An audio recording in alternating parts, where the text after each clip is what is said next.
Located near Great Sand Dunes National Park sits what must surely be one of Colorado's most unique roadside attractions. Okay guys, our next stop brings us to quite possibly the most unique pit stop I've made on my travels. Welcome to a UFO Watchtower. What first started as a joke now draws in nearly 10,000 visitors per year. Upon opening the UFO Watchtower in the year 2000, ranch owner Judy Messeline was not a believer in extraterrestrials. But as she struggled to raise cows in the late 90s, she heard countless stories from locals about UFOs throughout the area.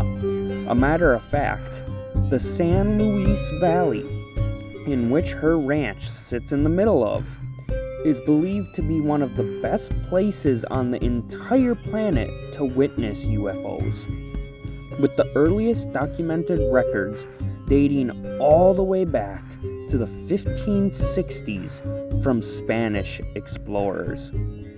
So with Judy having issues of trespassers camping on her land in the hopes of seeing a UFO, when she was forced to sell her cattle, she opened the UFO Watchtower and its campground in the hopes it would help her keep her ranch.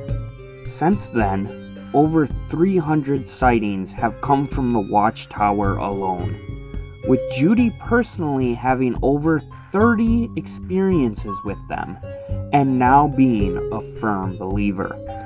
I know what I've seen with my own eyes, she has stated. Over the years, over 25 psychics have also visited the property, only to claim there was 2 large vortexes there. These vortexes, which you're watching now, are outlined with rocks, and it's believed that the entrances are protected by 2 large beings.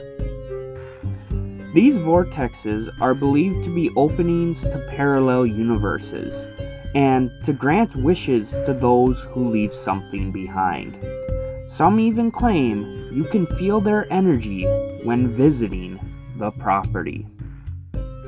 Okay guys, you're supposed to leave something behind here because of the vortexes, and I see a couple people having drinks, so I'm gonna have drinks with an alien myself.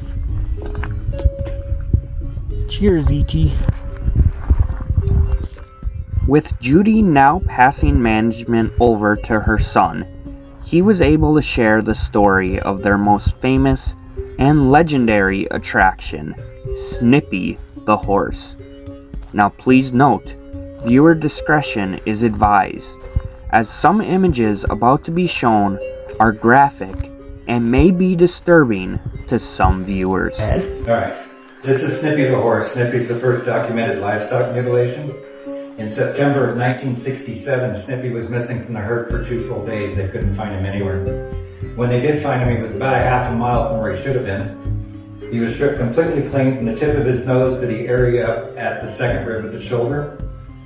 His bones that were exposed looked like they'd been sitting in the sun for over 20 years. They were that bleached out. Wow.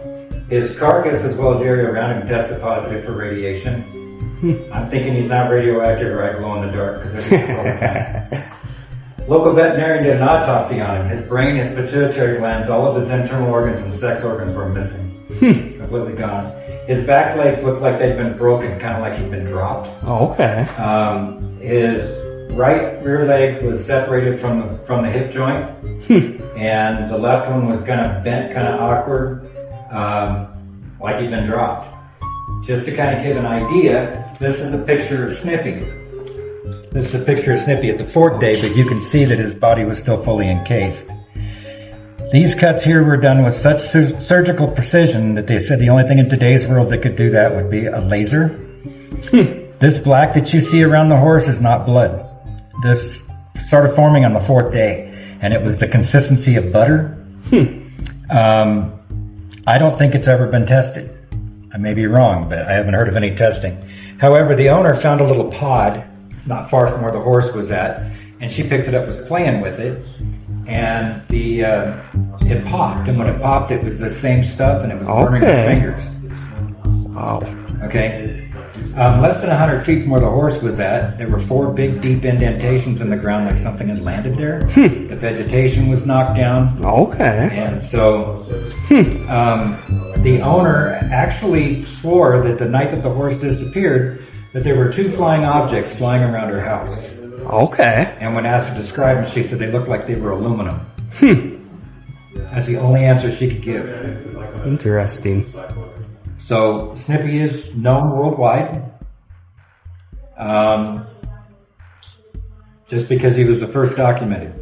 Now we can tell people to Google Snippy. The only difference you're going to find in the story is if you've ever played the game Telephone. Yeah. Snippy was a boy. Okay. On Google it says Snippy, also known as Lady. Lady was actually Snippy's mother. Oh, okay. So nothing happened to Lady. Okay. It was just the horse, just him. They said the livestock wouldn't even go near the area where the horse was found.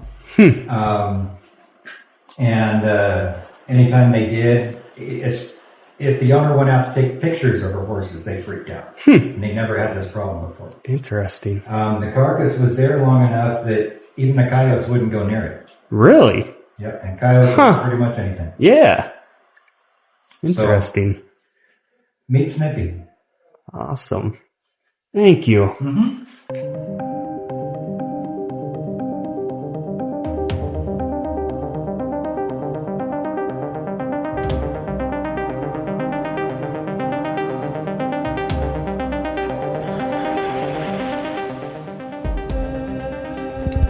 After learning about Snippy, her son then proceeded to show me a video he captured just a few nights earlier. Over the nearby mountains sat a single lit-up orb. The orb seemed to be practically hovering in place and yet moving in ways I couldn't explain.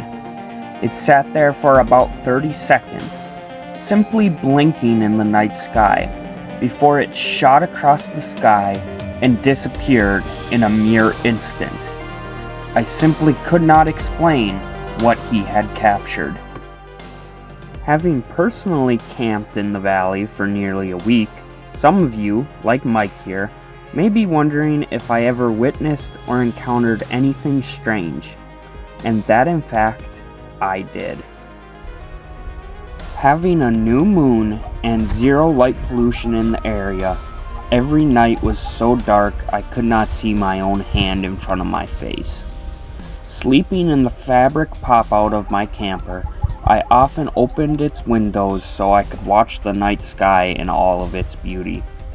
Well, it was during one of these nights, shortly before midnight, that 2 glowing orbs caught my eyes. With my eyes having adjusted to the night sky, I could see these orbs hovering above the nearby mountain. Keeping in mind I had not yet visited the Watchtower, and thus didn't know this local phenomenon is so well known that locals call them the spots. These spots would randomly blink, so naturally I thought they must be planes or satellites. But upon scanning the sky with both my night sky and flight tracker apps, nothing was even remotely close to that area of the sky. Now even more intrigued, I leaned forward to count the blinks, thinking out loud, there must be a pattern, but there wasn't. To make matters stranger, these 2 orbs seemed to be calling and responding to each other. The left orb would first blink a random number of times and then stop. Upon doing so, the right orb would then blink so many times and then also stop. After watching them alternate like this for what must have not even been a minute, both orbs suddenly shot across the sky, parallel to each other, within a split second. Maybe there's a simple explanation for what I saw that night, or maybe there isn't. But out here under the Colorado sky, surrounded by stories of energy vortexes, radioactive ants, and unexplained flying objects, you're reminded of how small we truly are in the grand scheme of things, and how little we truly know and understand. And maybe, just maybe, that's what makes it so beautiful. Thanks for watching. Don't forget to like and subscribe, and I'll see you all on the next adventure.